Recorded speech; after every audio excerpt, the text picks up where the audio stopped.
परमात्मा की लाठी में आवाज नहीं होती। एक साधु वर्षा के जल में प्रेम और मस्ती से भरा चला जा रहा था कि साधु ने एक मिठाई की दुकान को देखा जहां एक कढ़ाई में गर्म दूध उबाला जा रहा था, तो मौसम के हिसाब से दूसरी कढ़ाई में गर्मा गर्म जलेबियां तैयार हो रही थी। साधु कुछ क्षणों के लिए वहां रुक गया। शायद भूख का एहसास हो रहा था या मौसम का असर था।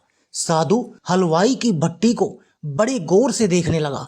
साधु कुछ खाना चाहता था, लेकिन साधु की जेब ही नहीं थी तो पैसे भला कहां से होते। साधु कुछ पल भट्टी से हाथ सेकने के बाद चला ही जाना चाहता था कि नेक दिल हलवाई से ये देख रहा न गया और एक प्याला गर्म दूध और कुछ जलेबियां साधु को खाने को दे दी। साधु ने गर्म जलेबियां गर्म दूध के साथ खाई और फिर हाथों को ऊपर की ओर उठाकर हलवाई के लिए प्रार्थना की, फिर आगे के लिए चल दिया। साधु बाबा का पेट भर चुका था। दुनिया के दुखों से बेपरवाह वो फिर एक नए जोश से बारिश के गंदले पानी के छींटे उड़ाता चला जा रहा था। वह इस बात से बेखबर था कि एक युवा नवविवाहित जोड़ा भी वर्षा के जल से बचता बचाता उसके पीछे चला आ रहा है। एक बार इस मस्त साधु ने बारिश के गंदले पानी में जोर से लात मारी। बारिश का पानी उड़ता हुआ सीधा पीछे आने वाली युवती के कपड़ों को भिगो गया। उस औरत के कीमती कपड़े कीचड़ से लथपथ हो गए। उसके युवा पति से यह बात बर्दाश्त नहीं हुई, इसलिए वह आस्तीन चढ़ाकर आगे बढ़ा और साधु के कपड़ों को पकड़कर खींचकर कहने लगा, अंधा है, तुमको नजर नहीं आता? तेरी हरकत की वजह से मेरी पत्नी के कपड़े गीले हो गए हैं और कीचड़ से भर गए हैं। साधु यह सुन हक्का बक्का सा खड़ा था, जबकि इस युवा को साधु का चुप रहना नाखुशगवार गुजर रहा था। महिला ने आगे बढ़कर युवा के हाथों से साधु को छुड़ाना भी चाहा, लेकिन युवा की आंखों से निकलती नफरत की चिंगारी देख वह फिर पीछे खिसकने पर मजबूर हो गई। राह चलते राहगीर भी उदासीनता से यह सब दृश्य देख रहे थे, लेकिन युवा के गुस्से को देखकर किसी में इतनी हिम्मत नहीं हुई कि उसे रोक पाते, और आखिर जवानी के नशे में चूर इस युवक ने एक जोरदार थप्पड़ साधु के चेहरे पर जड़ दिया। बूढ़ा साधु थप्पड़ की ताब ना झेलता हुआ लड़खड़ाता हुआ कीचड़ में जा गिरा।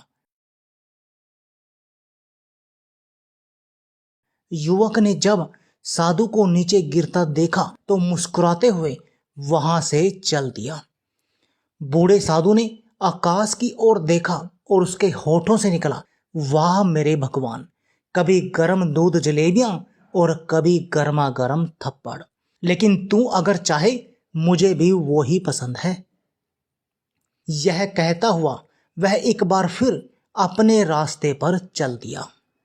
दूसरी ओर वह युवा जोड़ा अपनी मस्ती को समर्पित अपनी मंजिल की ओर अग्रसर हो गया। थोड़ी ही दूर चलने के बाद वे एक मकान के सामने पहुंचकर रुक गए।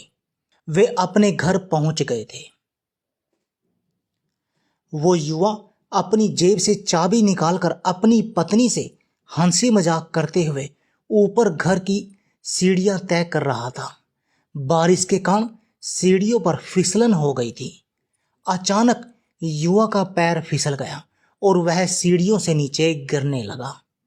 महिला ने बहुत जोर से शोर मचाकर लोगों का ध्यान अपने पति की ओर आकर्षित करने लगी, जिसकी वजह से उसके संबंधी और दूसरे लोग तुरंत सहायता के लिए युवक की ओर लपके और अस्पताल ले गए।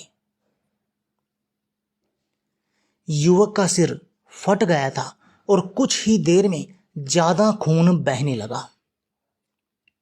लोगों ने दूर से आते साधु बाबा को देखा तो आपस में कानाफूसी होने लगी कि निश्चित रूप से इस साधु बाबा ने थप्पड़ खाकर युवा को श्राप दिया है, तभी उसे चोट लगी है।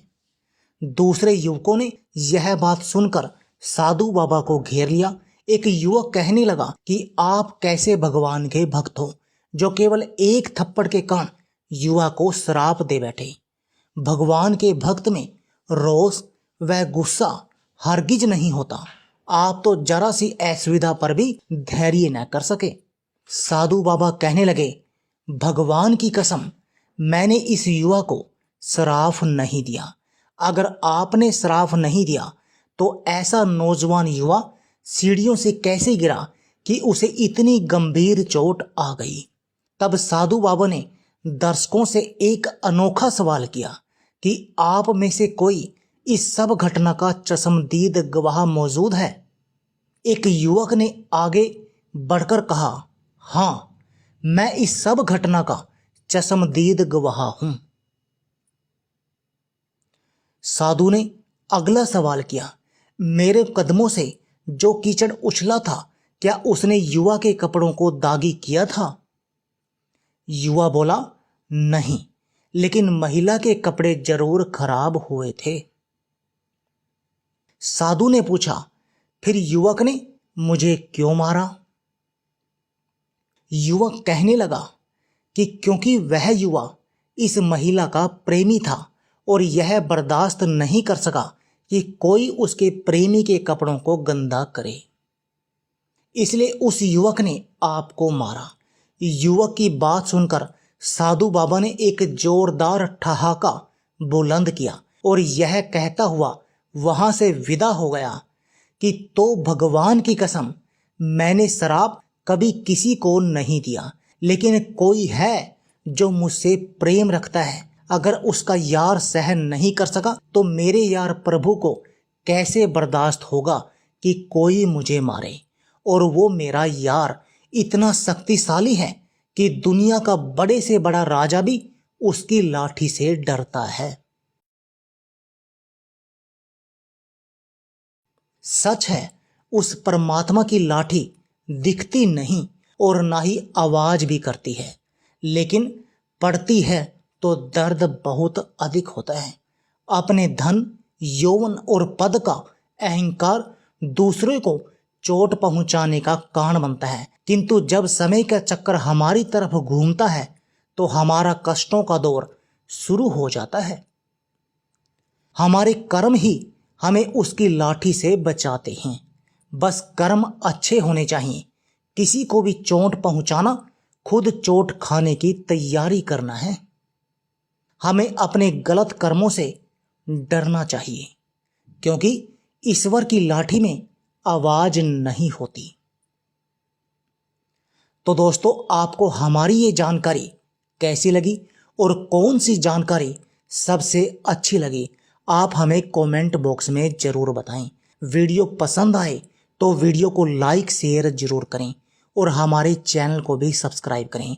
तो चलिए दोस्तों, मिलते हैं ऐसे ही कुछ ज़बरदस्त वीडियो के साथ एक नए टॉपिक में। धन्यवाद।